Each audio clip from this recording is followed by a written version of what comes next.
अस्सलाम वालेकुम नाज़रीन। सोशल मीडिया पे एक बार फिर सुप्रीम कोर्ट ऑफ पाकिस्तान के जजेस के ख़िलाफ़ मनफी प्रोपेगेंडे पर मबनी ख़ुसूसी कैंपेन शुरू की गई है और इस बार इस कैंपेन में पाकिस्तान मुस्लिम लीग नून के कारकुन या ऐसे अफराद जो है वो पेश नज़र आ रहे हैं जिनको पाकिस्तान मुस्लिम लीग नून की जो मरकज़ी क़यादत है एटलीस्ट वो फॉलो कर रही है। तो इसका मतलब है कि वो लोग पाकिस्तान नून लीग से वाबस्ता हैं और ये कैंपेन उस वक़्त स्टार्ट की गई है जब सुप्रीम कोर्ट ऑफ पाकिस्तान ने पंजाब असम्बली में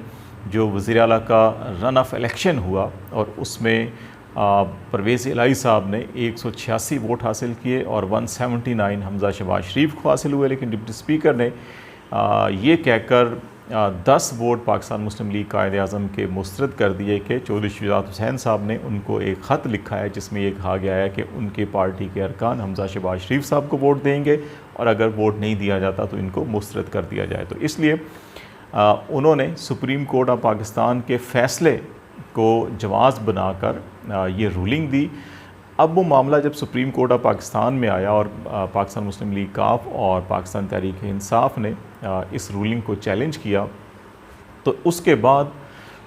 जो रिमार्क्स आए इब्तदाई तौर के ऊपर चीफ़ जस्टिस ऑफ पाकिस्तान की जानिब से या जस्टिस मुनीब अख्तर या जस्टिस एजाज़ुल हसन की जानिब से, तो उसके बाद फिर पाकिस्तान मुस्लिम लीग नून ने एक एग्रेसिव कैंपेन का आगाज़ किया। ये कैंपेन जो है वो उनकी प्रेस कॉन्फ्रेंसेस के अंदर भी नज़र आ रही है और उसके साथ साथ ये कैंपेन सोशल मीडिया पे भी नज़र आ रही है। तो इस कैंपेन के बाद सुप्रीम कोर्ट ऑफ पाकिस्तान ने बड़ा एक अहम फ़ैसला लिया है और जो डिप्टी स्पीकर की रूलिंग से मुतल्लिक इस मुकदमे की आइंदा समाअत जो पीर के रोज़ से इस्लामाबाद में शुरू होगी उससे मुतल्लिक क्या हिफाजती इक़दाम लिए जाएंगे, किन लोगों को सुप्रीम कोर्ट तक एक्सेस हासिल होगी और इस्लामाबाद इंतज़ामिया और वफाकी हुकूमत को क्या हदायत जारी की गई हैं, वो बड़ी अहमियत की हामिल हैं। उसके ऊपर भी बातचीत करेंगे हम। और इसके साथ साथ इस्लामाबाद हाई कोर्ट बार ने भी जो सियासी जमातों की जानिब से वक्तन फ़वक्तन अदलिया को तनकीद का निशाना बनाया जाना और सोशल मीडिया के ऊपर जो कैंपेन चलाई जा रही है उसके ऊपर भी बड़ी सख्त वार्निंग जारी की और कहा कि अगर सियासी जमातों ने ये तर्ज़ अमल तर्क ना किया तो फिर इस्लामाबाद हाई कोर्ट बार जो है वो फ़रीक बनकर इन तमाम सियासी जमातों के कायदीन के ख़िलाफ़ तौहीन अदालत के मुकदमा दर्ज करवाएगी। तो ये सिचुएशन इस वक्त जो है दिखाई ये देता है कि पाकिस्तान मुस्लिम लीग नून जो है वो अदलिया के ऊपर एक प्रेशर बिल्ड कर रही है और सिर्फ पाकिस्तान मुस्लिम लीग नून ही नहीं बल्कि इसकी इत्तेहादी जमातें जो PDM के अंदर पाकिस्तान पीपल्स पार्टी और दीगर जमातें शामिल हैं उनकी जानिब से एक मुतहदा मुश्तरका जो है एलामिया भी जारी किया गया जिसमें अदलिया पे ये ज़ोर दिया गया कि इस मामले के ऊपर और इससे मुंसलिका जो दीगर मामलात हैं उनके ऊपर सुप्रीम कोर्ट का फुल बेंच तश्कील दिया जाए। और बाज़ जो पाकिस्तान की कॉन्स्टिट्यूशनल और जुडिशल हिस्ट्री के ऊपर नज़र रखने वाले लोग हैं उनका ये ख्याल है कि एक ख़दशा ये भी है कि ये जो कैंपेन शुरू की गई है हुकूमती इत्तेहाद की जानिब से, तो क्या सुप्रीम कोर्ट के अंदर कोई दोबारा उस तर्ज़ की बगावत पैदा करने की कोशिश तो नहीं की जा रही जो चीफ़ जस्टिस सज्जाद अली शाह के ख़िलाफ़ 90 की दिहाई में उस वक़्त के प्राइम मिनिस्टर नवाज़ शरीफ साहब को जब उन्होंने तौहीन अदालत के केस में सुप्रीम कोर्ट में तलब किया था तो उस वक़्त एक तरफ पाकिस्तान मुस्लिम लीग के कारकुनों ने सुप्रीम कोर्ट पे हमला किया था और दूसरी जानिब जो है कि सुप्रीम कोर्ट के अपने ही जजेज़ ने सज्जाद अली शाह के ख़िलाफ़ बगावत कर दी थी और उसमें उस वक़्त के सेक्रेटरी कानून जस्टिस साकिब जो बाद में चीफ़ जस्टिस ऑफ पाकिस्तान भी बने साकिब निसार साहब और जस्टिस रफ़ीक तारड़ का बड़ा अहम किरदार रहा। तो उस हवाले से अभी भी बाज़ लोग ये ख़दशात का इज़हार कर रहे हैं कि क्या ऐसा तो नहीं हो सकता। तो इस हवाले से भी हम जो मुमकिना इम्कानात हैं उसके ऊपर बातचीत करेंगे और फिर इसके साथ साथ इस चीज़ पे भी बातचीत की जाएगी कि डिप्टी स्पीकर ने रूलिंग दी। अब डिप्टी स्पीकर जो है वो क्यों सुप्रीम कोर्ट में पेश होने से गुरेज़ा हैं। जो इब्तदाई समाअत हुई उसमें वो पेश नहीं हुए। उनके जो वकील इरफान कादर साहब पेश हुए उनसे भी जो सवालात पूछे गए वो तसल्ली बख्श जवाब नहीं दे सके। उन्होंने कहा कि उनको वक्त दरकार है जिसकी बुनियाद पर पीर तक की समाअत मुलतवी की गई। उन्होंने ये भी कहा कि उनसे इतने मुश्किल सवालात ना पूछे जाएँ। तो इन मामलात के ऊपर भी हम बातचीत करेंगे कि डिप्टी स्पीकर की तलबी या डिप्टी स्पीकर की रूलिंग को चैलेंज करना, ये भी कहा जाता है कि आर्टिकल 69 की खिलाफ वर्जी है। तो क्या डिप्टी स्पीकर की रूलिंग या प्रिजाइडिंग अफसर के फ़ैसले को चैलेंज किया जा सकता है, क्योंकि डिप्टी स्पीकर इस वक्त पंजाब असम्बली के अंदर प्रिजाइडिंग अफसर का किरदार अदा कर रहे थे, इलेक्शन कंडक्ट करवा रहे थे, तो उसको चैलेंज किया जा सकता है, नहीं किया जा सकता। तो ये 3-4 बड़े अहम मामला हैं। जहाँ तक डिप्टी स्पीकर का ये मामला है तो यकीनी तौर के ऊपर वो एक प्रिजाइडिंग अफसर का किरदार अदा कर रहे थे, और प्रिजाइडिंग अफसर के फ़ैसले हमने देखा कि इलेक्शन फोरम के ऊपर चैलेंज किए जाते हैं। उनमें हाई कोर्ट्स के अंदर भी, सुप्रीम कोर्ट तक भी उनके मामला जाते हैं और अदालतें उनके ऊपर फ़ैसले देती हैं। तो इस तनाजुर में प्रिजाइडिंग अफसर का फ़ैसला तो चैलेंज किया जा सकता है। और डिप्टी स्पीकर की रूलिंग का मामला 69 आर्टिकल अगर देखा जाए तो उसके अंदर भी बड़े वाज़ेह है कि अगर रूल एंड प्रोसीजर्स की अगर कोई रेगुलरिटीज़ हो तो उनको चैलेंज नहीं किया जा सकता। और सुप्रीम कोर्ट ने मुतअद्दिद केसेस के अंदर डिप्टी स्पीकर नेशनल असम्बली की जो रिसेंटली रूलिंग दी गई थी, जो अदम एतमाद के मौके पे था, तो उस वक्त भी ये मौक़िफ़ इख्तियार किया गया था तमाम वकला की जानिब से कि सुप्रीम कोर्ट का जो फ़ैसला था बड़ा वाज़ेह था कि इर्रेगुलरिटीज़ हों प्रोसीजर्स की तो उसके अंदर तो मुदाखलत नहीं की जा सकती, लेकिन अगर कॉन्स्टिट्यूशन की वायलेशन हो तो सुप्रीम कोर्ट उस मामले को देख सकती है। और उस दौरान भी ये मुकालमा हुआ था वकला और जजेस के दरमियान कि अगर कोई स्पीकर या डिप्टी स्पीकर जो है कि वो एक शख्स के वोट ज़्यादा हों और एक के कम हों और ज़्यादा वोट वालों को कम करार देकर रूलिंग दे दे तो क्या वो चैलेंज नहीं हो सकेगी। तो ये उस वक़्त मखदूम अली ख़ान और जो नून लीग और पीपल्स पार्टी के वकला थे, ये उस वक्त उनके दलाइल थे कि चैलेंज किया जा सकता है, और अब वो इसकी नफ़ी कर रहे हैं। ये मामला तो चैलेंजेबल है, इसमें सुप्रीम कोर्ट के फ़ैसले भी मौजूद हैं।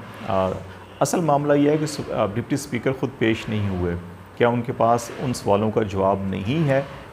जो सुप्रीम कोर्ट पूछना चाह रही है? और इरफान कादर साहब जब पेश हुए तो उनके पास भी जवाब नहीं था। उन्होंने कहा कि हमारे इस फ़ैसले का वो पैराग्राफ बता दें जिसका रेफरेंस दिया जा रहा है। उस वक्त उन्होंने कहा कि मुश्किल सवाल मत पूछे जाए मुझसे। तो इसका मतलब है कि अब ख़ुद भी इनको एहसास है कि इस फ़ैसले के अंदर कॉन्स्टिट्यूशनल कानूनी कबाहतें मौजूद हैं, जिसकी वजह से राय फरार इख्तियार किया जा रहा है और पोलिटिकल प्रेशर क्रिएट किया जा रहा है। दूसरी बात, फुल बेंच का मुतालबा और बगावत के इम्कानात। यकीनी तौर के ऊपर इस वक्त बाज़ लोगों ने उम्मीदें लगा रखी हैं कि सुप्रीम कोर्ट ऑफ पाकिस्तान के अंदर बाज़ लोगों का ये ख्याल है कि जी कि बाज़ जज साहिबान जो हैं कि वो इस वक्त जो 3 रुकनी बेंच है या इससे पहले 5 रुकनी बेंच था, उनसे उनकी जो पॉलिटिकली जो उनके नज़रियात हैं वो डिफरेंट हैं, और बाज़ लोगों का ये ख्याल है कि वो जज शायद ऐसा जो माजी में हुआ वो किया जा सकता है। मेरा ख़्याल है कि ये अभी वो हालात नहीं है। इस वक्त जो सो मोटो एक्शन है या बाकी जो मामलात हैं उसके ऊपर सुप्रीम कोर्ट ने और जो चीफ़ जस्टिस की कमेटी है, तमाम चीफ़ जस्टिस जो हाई कोर्ट्स के और सुप्रीम कोर्ट के हैं उनकी कमेटी है, उसने भी बहुत से रूल्स जो हैं वो सेट किए हुए हैं, तो इसलिए शायद उसके इम्कानात बहुत कम दिखाई देते हैं। अलबत्ता जो बेंच की तश्कील का इख्तियार है वो चीफ़ जस्टिस का, खा वो किसी हाई कोर्ट के हों या चीफ़ जस्टिस ऑफ पाकिस्तान है, वो उनका इख्तियार होता है। जो रूल्स हैं अदालतों के उनके अंदर ये मौजूद है। इस पे भी मेरा ख़्याल है एतराज़ करना बिला जवाब है। अगर पर्सन स्पेसिफ़िक अगर किसी जज के, एक स्पेसिफ़िक जज के बारे में कोई शिकायत हैं, उसके सियासी नज़रियात या उसकी कोई ज़ाती पसंद नापसंद या कोई तअल्लुक़ ज़ाती है या कोई ऐसे फ़ैसले जिनकी वजह से ये नज़र आ रहा हो कि शायद वो वन साइडेड या एक तासुब की तासुर मिल रहा हो, तो फिर सुप्रीम जुडिशल कौंसिल के अंदर उसकी शिकायत की जा सकती है। और ये ज़रूरी नहीं है कि प्रेसिडेंट ऑफ पाकिस्तान रेफरेंस भेजें, कोई भी साहब सुप्रीम जुडिशल कौंसिल को एक लीगल दरख्वास्त भेज सकते हैं जी कि इन जज के बारे में हमारी ये राय है, तो इनके बारे में ये तहकीक की जाए। अगर वो दुरुस्त साबित हुआ तो उनके बारे में सुप्रीम जुडिशल कौंसिल एक्शन भी लेती है, और माजी में ऐसा हुआ है। तो मेरा ख्याल है ये ज़्यादा मुनासिब तरीका है। और इस्लामाबाद हाई कोर्ट बार ने जो अनाउंसमेंट की है उनके प्रेसिडेंट शुएब शाहीन साहब ने, वो भी इसी लॉजिक के ऊपर मौजूद है कि अगर जजेस के या अदलिया के फ़ैसले हैं उनके ऊपर कुछ समझता है कि उसके अंदर कुछ कानूनी आइनी नुकात को मद्देनज़र नहीं रखा गया या ज़मीनी हक़ाइक़ के ख़िलाफ़ हैं वो, तो उसके ऊपर बात की जा सकती है, एक हेल्दी डिस्कशन की जा सकती है और तनकीद भी की जा सकती है। लेकिन जिस किस्म के सोशल मीडिया में इस वक्त ट्रेंड चलाए जा रहे हैं जजों के नाम लेकर और उनके ऊपर जिस किस्म की गलीज़ ज़बान इस्तेमाल की जा रही है, उसको उन्होंने कहा ये काबिल मज़म्मत है और सियासी जमातों को इसे इज्तनाब करना चाहिए। एक नया मिसाक़ जमहूरियत होना चाहिए और फिर उन्होंने ये बड़ा दो टोक ऐलान किया कि अगर ये सियासी जमातों ने इस रवैये को तर्क ना किया तो फिर वो तौहीन अदालत की दरख्वास्त में इस्लामाबाद हाई कोर्ट बार जो फरीक बनेगी और वो इसके मुकदमा दर्ज करेगी। तो मेरा ख्याल है सियासी जमातों को इस चीज़ को ज़रूर समझना चाहिए। और फिर जो पीर के रोज़ अभी डिप्टी स्पीकर की हेयरिंग होगी सुप्रीम कोर्ट ऑफ पाकिस्तान में, तो उस सिलसिले में सुप्रीम कोर्ट ऑफ पाकिस्तान में भी ख़ुसूसी इक़दाम लिए गए हैं। तमाम सियासी जमातों के सियासी कारकुनों को सुप्रीम कोर्ट तक और जो कमरा अदालत है वहाँ तक रसाई नहीं दी जाएगी। ख़ुसूसी पास जारी किए जाएंगे, सिर्फ वो लोग जो हैं वहाँ तक जा सकेंगे। और फिर रेड जोन के अंदर भी इस्लामाबाद इंतज़ामिया वफाकी हुकूमत जो है स्पेशल इक़दाम ले रही है। जो एंटी राइट्स फोर्स है वो तैनात की जाएगी, रेंजर्स तैनात किए जाएंगे। इसी तरह जो प्रिजनर्स वैन है, वाटर कैनन टैंकर जो हैं वो भी ये सोचे जा रहे हैं। जो नफरी है सिक्योरिटी को बढ़ाई जा रही है। रेड जोन में दाखिले के हवाले से भी जो चेकिंग के इंतज़ाम हैं और रास्ते हैं उनको महदूद किया जाएगा और सख्ती की जाएगी। और इसका बुनियादी मकसद यही है कि इस मौके पर कोई ऐसी बदनज़मी सुप्रीम कोर्ट के अहाते में या कमरा अदालत में या वहाँ पर ना हो, ये सियासी कारकुन आपस में दस्तो गिरेबान ना हो और जो भी फ़ैसला कानून और आइन के मुताबिक हो उसको तमाम फ़रीक़ैन तस्लीम करें। देखना ये होगा कि क्या इस सुप्रीम कोर्ट के फ़ैसले को अब जो इत्तेहादी हुक्मरान है, क्योंकि उनका स्टेक्स सारा कुछ इस फ़ैसले के ऊपर लगा और ये फ़ैसला अगर ये आता है कि हमज़ा शहबाज शरीफ वज़ीर आला नहीं है तो फिर मरकज़ की हुकूमत भी ख़त्म होती है। और फिर जितनी ये पिछले 3 महीनों में 6 महीनों में इतना जो तरद्दुद किया तगदो की इस इत्तेहादी हुकूमत ने, अभी बहुत से काम और मुकदमात ख़त्म होना बाकी हैं जिस बुनियादी मकसद के लिए हुकूमत आई थी वो किए बगैर अगर पंजाब में हुकूमत ख़त्म होती है तो मरकज़ में प्रेशर यकीनी तौर पर बढ़ेगा। और दूसरी तरफ जो है कि हम पहले ही कह चुके हैं कि रियासती इदारों के अंदर, अदलिया के अंदर भी अभी एहसास जो है कि वो पैदा होता जा रहा है कि इलेक्शन जितना जल्द हों, आवाम के राय का, आवाम के मैंडेट का जितना जल्द एहतराम यकीनी बनाया जाए उतने जल्द हालात ठीक होंगे। मेरा ख़्याल है कि उस तनाजुर के अंदर अब इत्तेहादी हुकूमत, इसमें ख़ास तौर पर ज़रदारी साहब, फजल रहमान साहब ये चाहते हैं कि इसको प्रोलॉन्ग किया जाए, लेकिन ये मामलात उधर जाते दिखाई नहीं दे रहे जिधर ज़रदारी साहब या फजल रहमान साहब लेके जाते हैं। इसलिए अब ये तुल तकरीरें, जुमले, तंज़ और सोशल मीडिया पे कैंपेन चलाई जा रही है जो किसी तौर के ऊपर ठीक नहीं है। लेकिन देखना ये होगा कि सुप्रीम कोर्ट इस मामले को किस तरह से निपटाती है, क्या फ़ैसला देती है और उसके बाद फिर तमाम जो सियासी जमातें हैं उनका क्या लाएअमल होता है।